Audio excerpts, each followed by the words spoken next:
যারা হচ্ছে ব্যাংক চুরি করে তাদেরকে আবার সংসদে পাঠাচ্ছেন আবার হচ্ছে ব্যাংক চোরদের ধরার জন্য। ব্যাংক চোরদেরকে সংসদে পাঠিয়ে কখনোই ব্যাংক চোর ধরা যাবে না। আইন বহির্ভূতভাবে যদি বিএনপির ঋণ খেলাপিদেরকে আপনি নির্বাচনে আনতে চান তাহলে আওয়ামী লীগ কি দোষ করছে? উচ্চ আদালত যে আদেশটা দিল এই বিষয়ে আপনি প্রতিদ্বন্দ্বী প্রার্থী হিসেবে মাঠে লড়ছেন, আপনার আমার অবস্থান ঋণ খেলাপিদের বিরুদ্ধে, লুটেরাদের বিরুদ্ধে, যারা ব্যাংকের টাকা গত 17 বছর বা আসলে আমরা এই কিছুদিন নির্বাচনকালীন একটা বিষয় পরিলক্ষিত করেছি। লুটেরাররা, আওয়ামী লীগের লুটেরার, বিএনপির লুটেরার, এই লুটেরারদের পরিচয় একটাই, তারা হচ্ছে ব্যাংক খেলাপি, ভোট ডাকাত, তারা হচ্ছে ব্যাংক ডাকাত, তারা জনগণের টাকা, আমার আপনার টাকা চুরি করে তারা হচ্ছে বিদেশে নিয়ে যায়, বিদেশে নিয়ে গিয়ে সন্তানদের বিলাসী জীবনযাপন করায় এবং দেখা যায় কি শুধুমাত্র নির্বাচনের সময় নির্বাচনের উপলক্ষটাকে তারা একটা মানি মেকিং মেশিন হিসাবে নেয়, যে তারা সংসদ সদস্য হয়ে তারা আবার, যেমন আমার প্রার্থীকে যদি দেখেন, উনি যখন নির্বাচনে জিতেছিলেন 2004-এর দিকে উনি একটা কোম্পানি করেন ম্যাম পাওয়ার, ওই ম্যাম পাওয়ারের মধ্যে উনি নিজে হচ্ছেন ডিরেক্টর, ওনার ছেলে হচ্ছেন একটা অংশ, ওনার ওয়াইফ হচ্ছে একটা অংশ, অর্থাৎ নিজের নামে লাইসেন্স নিয়ে নিজেই কাজ করবে এবং সেই টাকা আবার বিদেশে পাচার করবে। আমরা হাদি ভাই যেমনটা বলেছিল, এই যে ব্যাংক ডাকাত এবং ঋণ খেলাপি লুটেরারদের জন্য আমরা বাংলাদেশটাকে হারাম করে দেব। তারা শুধুমাত্র নির্বাচনের সময় তারা মূলত হচ্ছে তারা বিদেশি নাগরিক, অনেকে আছে বিদেশি নাগরিক, শুধু নির্বাচনের সময় দেশে আসে সুসময়ের পাখি হিসেবে, যদি উত্তর দক্ষিণ হয় তারা আবার বিদেশে চলে যায়। ঠিক একইভাবে এই নির্বাচনটা এই ব্যাংক ডাকাতরা শুধুমাত্র তারা এটাকে নেয় শুধুমাত্র একটা মানি মেকিং একটা প্রজেক্ট হিসাবে। আপনি একটা জিনিস চিন্তা করেন তো, শিয়ালকে যদি আপনি মুরগি পাহারার দায়িত্ব দেন তাহলে ব্যাপারটা কেমন দাঁড়ায়? ঠিক একইভাবে যারা চুরি করে, যারা হচ্ছে ব্যাংক চুরি করে তাদেরকে আবার সংসদে পাঠাচ্ছেন আবার হচ্ছে ব্যাংক চোরদের ধরার জন্য। ব্যাংক চোরদেরকে সংসদে পাঠিয়ে কখনোই ব্যাংক চোর ধরা যাবে না। আপনি আমার প্রার্থীর যে বিষয়টি, উনি হচ্ছে ওনার যে লোন, এটা হচ্ছে রাইট অফ লোন, কোনো পার্শিয়াল পেমেন্টে কখনোই হচ্ছে সেটা পরিশোধ হয় না। উনি একটা ব্যাংকের সাথে এগ্রিমেন্টে গিয়েছেন এবং সেটা হচ্ছে একটা ফ্রুটফুল এগ্রিমেন্ট, এই ফ্রুটফুল এগ্রিমেন্টে সেটা ওনার সিআইবি থেকে ক্লিয়ারেন্স হয় না।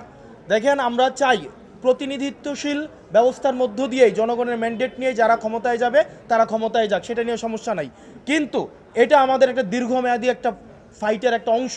আমরা কোনো ঋণ খেলাপিদেরকে কোনো একটা এই ধরনের একটা ফাইটে আমরা অংশগ্রহণ করতে আমরা তাদেরকে কোনোভাবেই জনগণ তাদেরকে অ্যালাউ করবে না। এই ঋণ খেলাপিদেরকে আমাদের জনগণ প্রত্যাখ্যান করেছে 5ই আগস্টের মধ্য দিয়ে, পরবর্তীতে নির্বাচন কমিশন প্রত্যাখ্যান করেছে, আপিলেট ডিভিশন প্রত্যাখ্যান করেছে, আজকে হাইকোর্ট প্রত্যাখ্যান করেছে। তারা যে কোনো প্রক্রিয়া, আমরা আবার দেখেছি 2100 কোটি, 1700 কোটি, 254 কোটি নিয়ে অনেকে হচ্ছে বিভিন্ন ব্যাকডোর মেকানিজমের মধ্য দিয়ে নির্বাচনে আসছে। ঠিক একইভাবে তাদেরকে 12ই ফেব্রুয়ারি আবার জনগণ চূড়ান্তভাবে তাদেরকে প্রত্যাখ্যান করবে ইনশাআল্লাহ।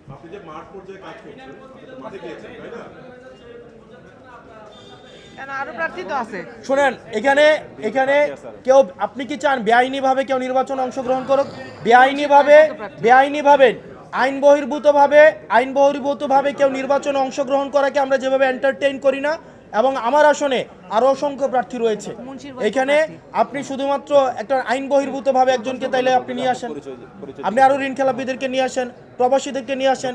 আইন বহির্ভূতভাবে যদি বিএনপির ঋণ খেলাপিদেরকে আপনি নির্বাচনে আনতে চান তাহলে আওয়ামী লীগ কি দোষ করছে? আইন বহির্ভূতভাবে আপনি শোনেন, আপনি আপনার পরিচয় কি? না উনার হাউসের নাম বলেন, হাউসের নাম কি? আপনার হাউসের নাম বলেন। আমার এখানে সম্মানিত উপস্থিত আমাদের সাংবাদিকবৃন্দ যারা আছেন, আপনাদের সাথে আমাদের পেশাদারি সম্পর্ক, আপনারা নিরলসভাবে পরিশ্রম করে যান, আমাদের বার্তা আপনাদের মাধ্যমেই জনগণের কাছে পৌঁছায় এবং বস্তুনিষ্ঠ এবং নিরপেক্ষ সাংবাদিকতার মাধ্যমেই 5ই আগস্টের পরে এবং পূর্বে আপনারা ইতিমধ্যেই আপনারা দৃষ্টান্তকারী আপনারা উদাহরণ সৃষ্টি করছেন। কিন্তু আমি আপনার কাছে, আপনি মানে হাউজের নাম বলে প্রশ্ন করলে সেই প্রশ্নটা হচ্ছে গ্রহণ করতে ভালো, এবং সেক্ষেত্রে আমার পেশাদারি সাংবাদিকরাও একমত হবেন বলে আশা করি। আপনার হাউজের নাম কি? ওকে ভাই, এখানে প্রেস ব্রিফিং হচ্ছে, আপনি প্রশ্ন করবেন না, এটা প্রেস ব্রিফিং। এটা হচ্ছে প্রেস ব্রিফিং এটা।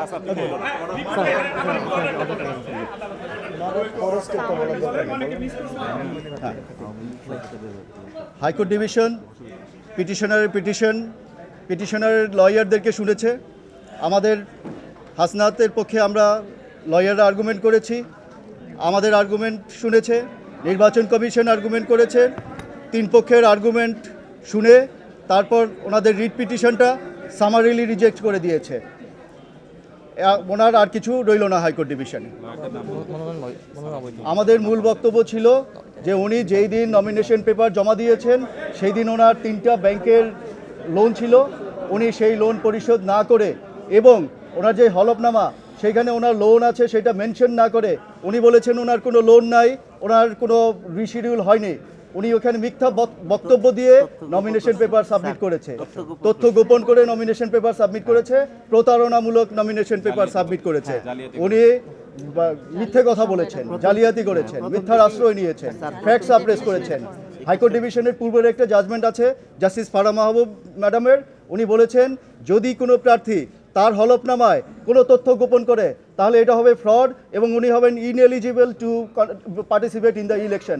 আমরা সেই জাজমেন্ট দেখিয়েছি, সেই জাজমেন্ট দেখানোর পরে হাইকোর্ট ডিভিশন ওনাদের মামলাটা রিজেক্ট করে দিয়েছেন। আমরা আরও বলেছি যে উনি যখন নমিনেশন পেপার সাবমিট করেছিলেন তখন ওনার লোন রয়ে গিয়েছিল, কিন্তু উনি এখন আজকে এসে বলছেন যে আমি ব্যাংকের সাথে কম্প্রোমাইজ করে ফেলেছি, আমার সিআইবি রিপোর্ট ক্লিয়ার।